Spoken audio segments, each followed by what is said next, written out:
Doctor Yunus সরকার এই দেশটাকে যে জাহান্নাম বানিয়ে ছাড়বে, এটা অনেকদিন ধরেই অনেকে বলছেন, আমরাও নানান সময় বলছি যে দেশটাকে একটা গৃহযুদ্ধের দিকে ঠেলে দেওয়া, তার একেবারে মানে এটা ছাড়া তার তো আর কোনো পথ নাই।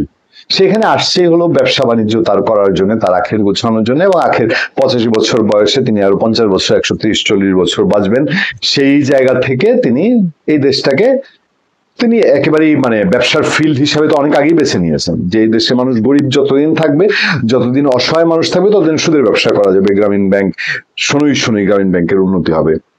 সেই জায়গাটা যে এখন দিনকে দিন আরো ক্লিয়ার হচ্ছে, তার নিজের যারা পেয়ারের লোক, তার স্নেহভাজন, যাদেরকে তারা মাস্টার মাইন্ড বলতেন, তারা বলতে শুরু করেছে। গত কিছুদিন ধরে আমি আপনাদেরকে বলছিলাম যে ওই যে দেশের বাইরে যারা ব্লগার আছেন, তারাও যারা এই সরকারকে অকুণ্ঠ সমর্থন দিয়েছেন, বলছেন যে এই সরকারের জন্য প্রয়োজনে একসাথে দেশে ফিরবেন, তাদেরও সুর পাল্টে গেছে, এবং তার নিজের ভেতরে আশেপাশে যারা আছে তাদের সুর পাল্টে গেছে। এবং এইটা আলটিমেটলি দেশটাকে একটা মানে বিশ্রী অবস্থায় নেওয়ার জন্য, এছাড়া তো তার কোনো এক্সিটও নাই।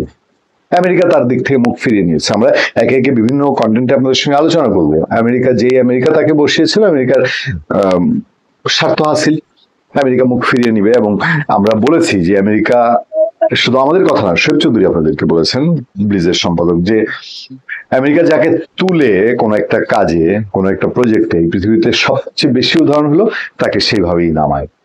তো ডক্টর ইউনূসের এখন সেই তার এই গ্রামীণ ব্যাংক বগলে নিয়ে তিনি বসে থাকুক। প্রবলেমটা হয়েছে সবচেয়ে বেশি, তিনি আওয়ামী লীগ হ্যান্ডেল করতে গিয়ে তিনি বুঝতেই পারেন না এই আওয়ামী লীগ কি। বাংলাদেশে আওয়ামী লীগ বিএনপি দুইটা দলকে শেষ করার যে চেষ্টা করেছে সেই ডুবেছে। 111 গভর্নমেন্ট তার সবচেয়ে বড় প্রমাণ। আওয়ামী লীগ এখন এমন ভাবে টার্ন করছে, এমন ভাবে রিটার্ন করছে। আওয়ামী লীগের হাতে প্রচুর পয়সা। আওয়ামী লীগ সেই তার সরকারের সময়ের যে পয়সা, এই পয়সা কানাকড়ি ছিটাইলে ডক্টর ইউনূসের মতন কয়েকজনকে নাকানো জোগানো খাওয়া কোনো বিষয় না। সে পয়সা সে ছিটাচ্ছে, তার ইন্টারন্যাশনাল যোগাযোগ আছে। সবচেয়ে বড় কথা হলো ভারতকে তিনি অগ্রাহ্য করে পাকিস্তানের সাথে দহরম মহরম শুরু করেছেন, এই দেশের টোটাল সেন্টিমেন্ট অগ্রাহ্য করে। এই দেশের সেন্টিমেন্ট আমজনতা, আপনি যদি সামনে মিছিল বের করতে বলেন, পাকিস্তানিরা খুব বেশি মিছিল বের করবে, কিন্তু আমজনতার সেন্টিমেন্ট মিশে আছে তো ভারতের সঙ্গে। আমাদের কালচার, আমাদের সংস্কৃতি, আমাদের ধর্ম, আমাদের সবকিছু ভারতের সঙ্গে যায়, পাকিস্তানের সঙ্গে যায় না। কিন্তু ডক্টর ইউনূস সেই পাকিস্তান পন্থাকে তিনি প্রশ্রয় দিয়েছেন, দেওয়ার ফলে এই দেশটাকে তিনি একেবারেই গৃহযুদ্ধের দিকে ঠেলে দিয়েছেন। এখন তার ব্যাক করার কোনো জায়গা নেই। এখন এই যে কথা উঠে না, দেখেন শুরু হয়েছে যে এই নির্বাচন আরো 2 মাস পেছাবে। আলটিমেটলি নির্বাচন তো হবে না। নির্বাচন করার জন্য কোনো এলিমেন্টই ডক্টর ইউনূসের কাছে নেই। সে কি করবে? সে আওয়ামী লীগ ছাড়া নির্বাচন করবে? Is it possible? দেখেন না, আর কয়দিন বাদে আওয়ামী লীগ ছাড়া নির্বাচন করতে হয়। সজীব ওয়াজেদ জয়ের বক্তব্য আপনার শোনেন নেই?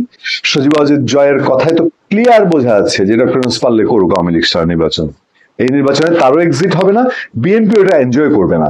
আমি এর আগেও বিভিন্ন কন্টেন্টে আপনাদেরকে বলেছি। এখন তার লোকজন যেটা বলছে, এই যে তার মাস্টার মাইন্ডরা, এটা তো ক্লিয়ার, এটা অনেক আগে থেকে এই সিচুয়েশন দাঁড়িয়েছে যে এরা সংঘাত সংঘর্ষে তারা প্রস্তুতি নিচ্ছে। তারা 8,500 লোককে ট্রেনিং দিবে। মার্কিন সিনেটে এই প্রসঙ্গ উঠেছে, মার্কিন কংগ্রেসে এই প্রসঙ্গ উঠেছে, যেখানে 8,500 লোককে কিসের ট্রেনিং দিবে, কার ট্রেনিং দিবে? আসিফ মোহাম্মদ সজীব ভুঁইয়াকে, যে বলছে যে বাংলাদেশে তারা সশস্ত্র যুদ্ধ করতো শেখ হাসিনা 5 আগস্টে পতন না হলে, তাহলে কি পরিমাণ অস্ত্র আছে তাদের কাছে? এইসব বিষয় এখন বিশ্ব কমিউনিটির কাছে কোনো লুকানো চাপানো না। কারণ বাংলাদেশের মানুষ আওয়ামী লীগ হয়ে যায়নি। আমরাও এখনো বলি, আমরা সবসময় বলি যে আওয়ামী লীগ ফিরে আসুক আগের রূপে। এটা আমরা কেউ চাই না, কারণ আওয়ামী লীগের ওই 17 বছরের শাসন ভালো ছিল না। তাকে ফিরে আসতে হলে, তাকে রাজনীতি করতে হলে করতে দিতে হবে, কিন্তু নতুন রূপে যদি করে তখন মানুষ বিবেচনা করবে আমি কি আওয়ামী লীগকে ভোট দিব কি দিব না। আমি সত্যিকার অর্থে আপনাদেরকে অনেকবার বলেছি, আমি এই পর্যন্ত জাতীয় নির্বাচনে ভোট দেইনি এবং কোনো মার্কাতে আমার ভোট দেওয়া হয়নি। আমি নৌকাও দেইনি, ধানের শীষও দেইনি। কিন্তু এখন যে সিচুয়েশন, সেই সিচুয়েশনে বাংলাদেশের মানুষের টোটাল সেন্টিমেন্টটা আওয়ামী লীগের পক্ষে চলে গেছে ডক্টর ইউনূসের শুধু তার কিছু স্টেপের কারণে। সেই সময় যখন এই গৃহযুদ্ধের ভয় দেখায়, যখন এই গৃহযুদ্ধের জন্য চোখ রাঙায়, বাংলাদেশের মানুষকে এত বোকা, উনি যেটা ভেবেছেন সুযোগ দিয়েছেন। আমরা সুযোগ দিয়েছি 6 মাস, তারপরে কথা বলা শুরু করছি। আর বাংলাদেশের মানুষ তাকে আর কিছুদিন দেখবে। টাল্টিপাল্টি করলে এই বিএনপি প্রথম ধরবে। দেখেন, তার উপদেষ্টা বলছে নির্বাচনের আগে রাজনৈতিক দলগুলো সংঘাতের জন্য মুখিয়ে রয়েছে বলে মন্তব্য করেছেন তথ্য উপদেষ্টা মাহফুজ আলম। ঠান্ডা মাথার খেলোয়াড়, সে তো জানে খেলা লাগিয়ে দিয়েছি। হ্যাঁ, রাজনীতির দলগুলো তো সংঘাত কি জামাত আর বিএনপি করবে?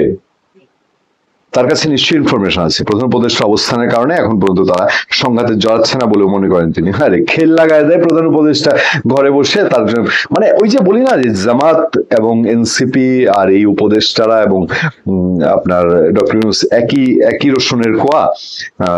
মাহফুজ আলম বলেছেন সবাই সংঘাতের জন্য মুখিয়ে আছে এবং আপনারা অবশ্যই এটা অল্প কয়েক মাসের মধ্যে দেখতে পাবেন। এবং আমি আশঙ্কা করছি যদি এটার সঙ্গে ধর্মীয় যে দৃষ্টিকোণ এটা যদি যুক্ত হয় তাহলে বাংলাদেশের পরিস্থিতি আরো খারাপ হবে। ধর্মীয় দৃষ্টিকোণ যুক্ত হয় মানে মাজার যে পুরায় দিচ্ছে তোমাদের লোকজন, কি তৌহিদি জনতা, দেখো নাই চুপ করে বসে থেকে নাচো নাই।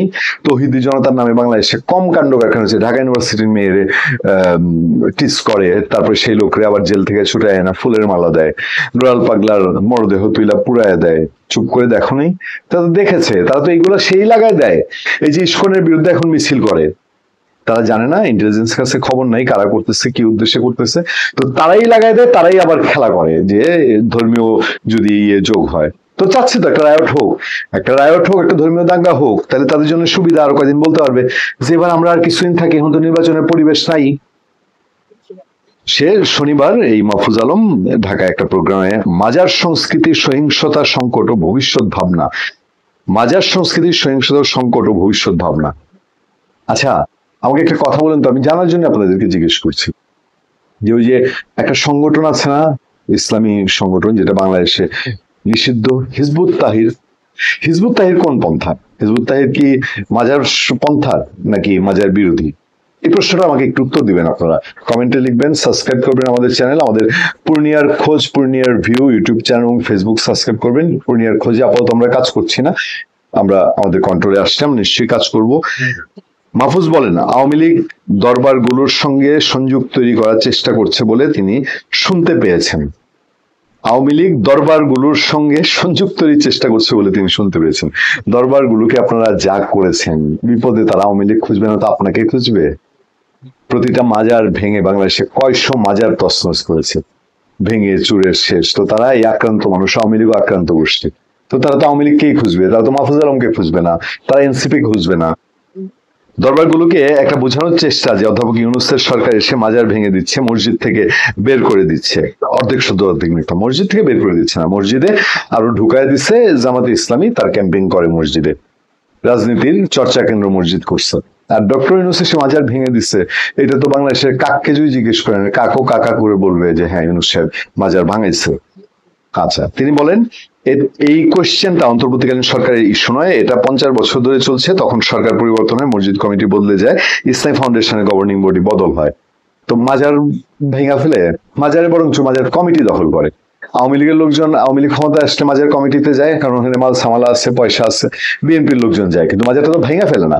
আপনারা আওয়ামী লীগ ভয়ঙ্কর রূপে ফিরতেছে, গুরুত্বপূর্ণ তথ্য দিল অতিক্রমণ পূর্ণিয়া ও গৃহযুদ্ধের সম্ভাবনা। আর এই তার বক্তব্য আমি কোট করতে চাই না, এটা নিয়ে আর পড়তে চাই না। একটাই কথা, তারা যা যা করছে সবকিছু আওয়ামী লীগের ফেভারে যাচ্ছে, এবং আওয়ামী লীগ এমন ঝড়ো একটা অবস্থা তৈরি করেছে, এই যে নির্যাতিত করতে করতে করতে করতে এই দলটার এবং এই দলের মানুষজনকে এখন ওই যে বলি সবসময় যে ব্রিদিং স্পেসটা দেয়নি, যদি ব্রিদিং স্পেসটা দিত এবং এই দলের সত্যিকার অপরাধী যারা, অন্যায়কারী যারা, যারা দোষী, আমরা এখনো বলি, আমরা না, আপনি সাধারণ একটা রিক্সাওয়ালারে গিয়ে বলেন তো সালমান এফ রহমানকে পছন্দ করে কিনা, সাধারণ একটা রিক্সাওয়ালারে গিয়ে বলেন তো আইনমন্ত্রী, এই আইনমন্ত্রী যে ছিল আওয়ামী লীগের আনিসুল হককে পছন্দ করে কিনা, গিয়া বলেন তো ওবায়দুল কাদের আপনি পছন্দ করেন কিনা, এখনো বলবেন আমি করি না। আর যদি বলেন দুর্নীতির কিংকে, সে একদম স্পষ্ট ভাষায় কয়েকজনের নাম বলে দেবে যে আওয়ামী লীগের এগুলো এগুলো এগুলো এগুলো আঙ্গুল ফুইরা কলা গাছ হয়েছে। আমি আপনাদেরকে একটা গল্প দিয়ে শেষ করি। আওয়ামী লীগের খুবই প্রভাবশালী একজন নেতা এবং আওয়ামী লীগের একেবারে শীর্ষ কমিটিতে আছে। 2008-এ আওয়ামী লীগ যখন ক্ষমতা এসছে, ক্ষমতায় আসার পরেই, তার আগে 2008-এর আগে তার তেমন কোনো পয়সা, মানে বলতে গেলে সংসার চালাইতে কষ্ট হয়।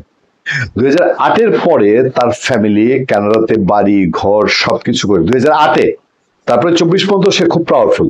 2008-এই 100 কোটি টাকা দিয়ে কানাডাতে বাড়ি ঘর করছে, তার পরিবার সেখানে শিফট হয়ে গেছে, সে লোক এখন দেশের বাইরে পালানো আছে। তো এরকম অসংখ্য ভুরি ভুরি উদাহরণ আছে, সরকারের কাছে তথ্য আছে, কিন্তু এদেরকে নিয়ে কোনো ব্যবস্থা এই সরকার নেয়নি। বরঞ্চ এখন আওয়ামী লীগের ভয়ে তটস্থ হয়ে কিং কর্তব্য বিমূঢ়, কি করবে কি না করবে, এবং আলটিমেটলি যেহেতু আর মানে যে অপরাধ যে পাপ করে ফেলছে তাদের যেহেতু আর এখান থেকে উত্তরণের উপায় নেই, এখন দেশে একটা কচুকাটা করা ছাড়া ওই যে আবার একটা নতুন 25 মার্চ ফিরে আনার চেষ্টা বলতে পারেন। ভালো থাকবেন, সুস্থ থাকবেন। আপনাদের সাথে আমি আতিক রহমান, পূর্ণিয়া।